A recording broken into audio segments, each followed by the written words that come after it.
it did not say Meek Mill name. Wait.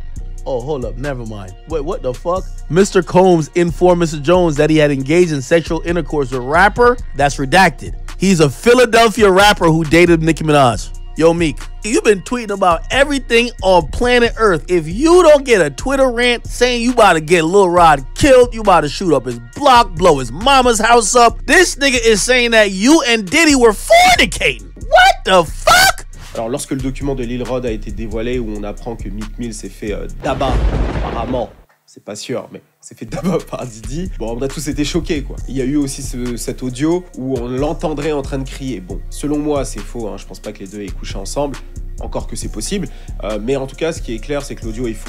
Voilà, comme ça je vous le dis, c'est pas la voix de Meek Mill, c'est évident.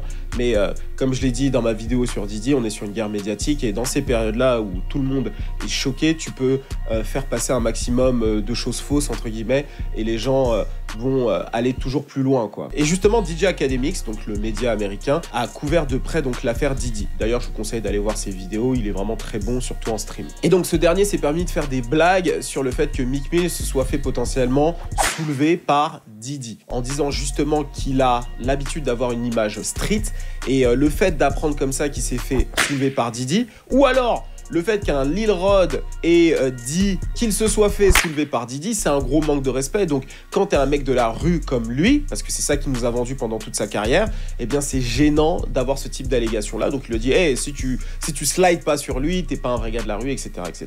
Donc là, en voyant ça, tu peux clairement te rendre compte que c'est très compliqué d'avoir une image street, parce qu'après t'es cantonné à quelque chose et t'as beaucoup de mal à évoluer avec le temps, hein. Tu regardes par exemple Drake, Kendrick Lamar et J. Cole, ils ont pas ce problème là. Meek Mill, lui, a ce problème. Bon, Meek Mill n'a vraiment pas apprécié les blagues de DJ Akademiks et les deux avaient déjà un antécédent, d'accord? Ils avaient déjà eu une embrouille il y a quelques années. Et pour répondre à DJ Akademiks, qu'est-ce que Meek Mill a fait à ton avis? Eh ben, il est allé sur les réseaux sociaux, en particulier Twitter, où il a dit « Akademiks, ne t'ai-je pas dit d'arrêter de jouer avec moi? Je sais pas ce que je vais te faire quand je te verrai. » Et à partir de là, la guerre entre Akademiks et Meek Mill a été déclarée. Et c'est là où c'est un vrai problème pour Meek Mill et les rappeurs street qui m'écoutent.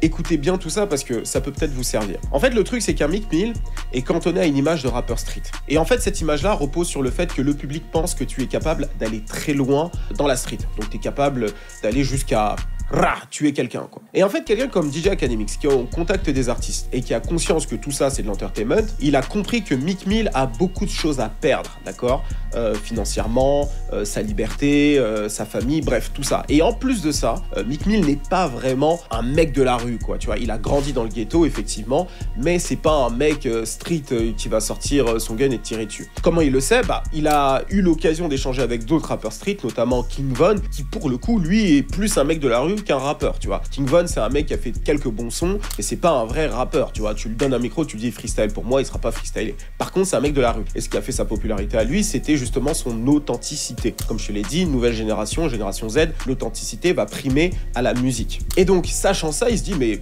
Meek Mill va jamais rien faire. Donc, il rentre en guerre frontale avec lui, et ce dernier a lancé des streams de 2 heures où il insultait Meek Mill, en fait. Il a pointé les incohérences du rappeur, etc. Parce que Akademiks, c'est quelqu'un de smart, il a compris ce qui se passait. Et de l'autre côté, Meek Mill lui répondait au début, il lui disait ouais, je vais venir chez toi, je vais pisser sur tes escaliers, etc. Mais Akademiks a conscience que Meek Mill ne va jamais le faire. Et s'il le fait, Akademiks est multimillionnaire, il a une sécurité, etc.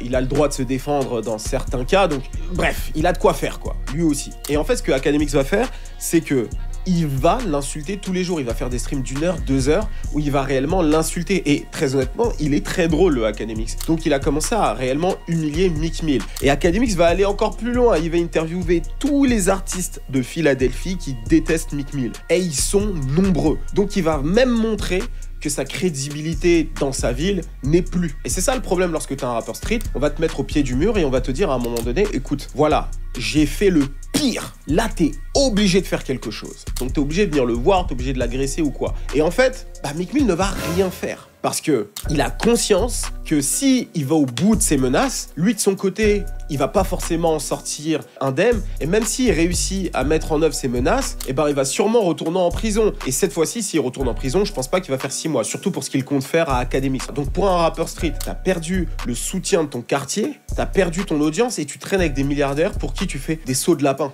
Tu vois, c'est une dinguerie. Et c'est comme ça que sa réputation s'est dégradée. Et voyant qu'il ne peut rien faire, il a été obligé de faire quoi? Bloquer DJ Akademiks. Donc là, en quelque sorte, il a soulevé le drapeau blanc en disant ok, c'est bon, on arrête, ça sert à rien, de toute façon, je peux rien faire contre toi. T'es un média, tu peux faire du contenu tous les jours et si tu décides de m'harceler, en fait, tu vas vraiment le faire. Et moi, de mon côté, je peux pas aller porter plainte, je peux pas t'attaquer directement, je suis bloqué. Voilà, je suis bloqué. Et donc, en plus de se prendre une rumeur, il s'est pris un KO par un streamer du rap. Donc c'est une dinguerie en fait dans l'image pour un rappeur street.